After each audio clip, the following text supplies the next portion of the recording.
share and subscribe my channel Anupama updates 276 episode. इसमें काव्या वनराज के पास आती है और कहती है कि हमारी हल्दी की रस्म है आज, तो अपने गालों से अपनी हल्दी का वीर के गालों पे लगा देती है और कहती है कि जैसे अनुपमा और तुम्हारी शादी में हमने हल्दी लगाई थी, तुम कितने खुश थे, ऐसे ही उसे अपनी हल्दी की याद दिलाती है और कहती है कि कोई ऐसी गलती मत करना और अपने परिवार को आने के लिए भी बोलना।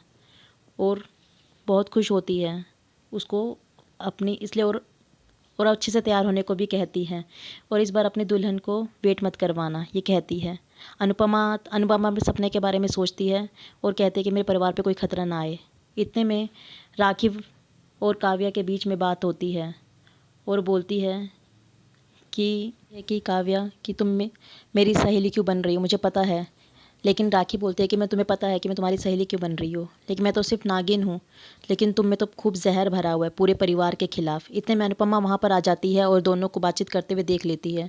उन्हें लगता है कि अनुपमा हमारी बातें सुन ली है, लेकिन अनुपमा ऐसा कुछ नहीं सुन पाती। लेकिन अनुपमा को पता है कि हमें ज़रूर मेरे परिवार के बारे में बातें हो रही है और इससे अनुपमा अंदर आ जाती है और राखी बालकनी में खड़े होकर सोचती है कि आज देखते हैं कि 4 बजे क्या होता है। राज शीशे के सामने अपनी हल्दी साफ़ कर रहा होता है और सोच रहा होता है कि आगे क्या होगा और घड़ी की तरफ देखता है।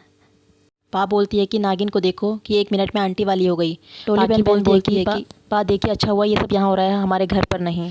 ये सब बोलते हुए इतने में राखी बहन आ जाती है और बोलती है कि बा मैं आपको इनवाइट करने आई हूँ।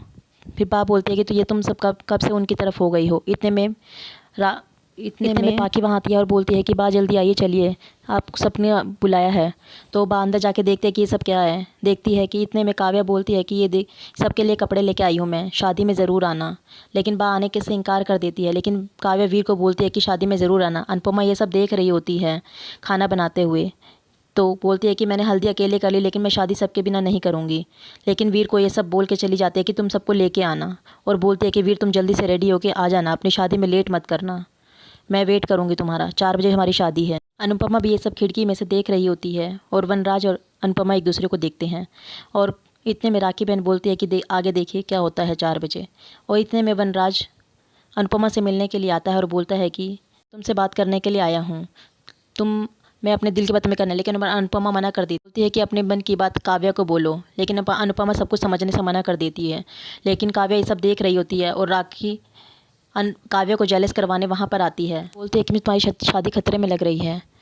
और इतने में अनुपमा भी अपने कमरे में आ जाती है और बोलती है कि ये सब अपनी प्रॉब्लम्स लेके मेरे पास क्यों आ जाते हैं, ये एक बार शादी करे चाहे 10 बार शादी करे, मुझे इससे कोई फ़र्क नहीं। इतने में अद्वित का फ़ोन आता है और कहता है कि तुम्हारे लिए डॉक्टर का अपॉइंटमेंट मिला है और आज ही जाना ज़रूरी है। तो अनुपमा कहती है कि ठीक है चलते हैं, लेकिन ये बिना ब्रेक की साइकिल का क्या कर सकते हैं, ये दोनों शादी ऐसी ही है। फिर वनराज अपने आप को शीशे में देखकर सोच रहा होता है कि मैं शादी करूं या नहीं करूं, परेशान हो रहा था, शेरवानी पहनूं या नहीं पहनूं। फिर शेरवानी पहनकर वो रेडी हो जाता है और रेडी होता है। इतने में सोच ही रहा होता है कि इतने में बा आ जाती है। बा उसे ताना मारती है कि मैं ये शादी करूं या नहीं, तुम ये शादी करो या नहीं करो। लेकिन फिर भी ताना मारते, लेकिन वनराज बोलता है कि ताना मत मारिए, कोई रास्ता दिखाइए। अगर तुम्हें लगता है कि शादी मत करो तो मत करो। तो सभी परिवार वाले देख रहे होते हैं, कहते हैं कि तुम्हें सब अकेले करना है, तुम्हें खुद ही शादी करनी है और तुम्हें खुद ही घर आना है।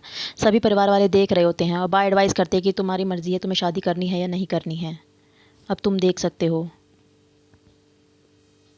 फिर सभी चले जाते हैं और पाखी वनराज को तिलक लगाती है और तिलक लगा के कॉन्ग्रेचुलेशन करके वहाँ से भी पाखी भी चली जाती है। और फिर बा कहती है कि ना मुझे वनराज से बात करनी है और ना ही काव्या की शक्ल देखनी है। तोशु बोलता है कि अभी यह हाल है, आगे जाके पता नहीं क्या हाल होगा, अभी तो शादी हुई भी नहीं है। तो वनराज रेडी होकर गेट से बाहर आता है और गेट से बाहर आकर देखता है कि पंडित जी मंडप पे जा रहे हैं। पंडित जी को मंडप पे देखकर वनराज वापस अंदर अपने रूम में चला जाता है। इतने में अनुपमा के पास काव्या रेडी होकर आती है और बोलती है कि मैं कैसी लग रही हूँ। मैं कहती है कि तुम दोनों एक दूसरे के लिए बने हो, मेड फॉर ईच अदर, दोनों एक दूसरे जैसे वो हो वैसे ही तुम हो। अभी अनुपमा से कहती है कि तुम कहीं जा रही हो।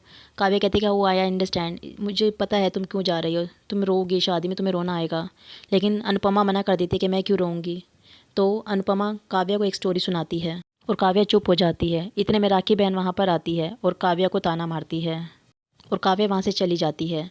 उसके बाद राखी बहन बोलती है कि मुझे लगा था कि अनुपमा के पर निकल आए हैं, लेकिन अनुपमा के पर कुतरने भी आते हैं। इतने में सीरियल वहीं पर ख़त्म हो जाता है। Next episode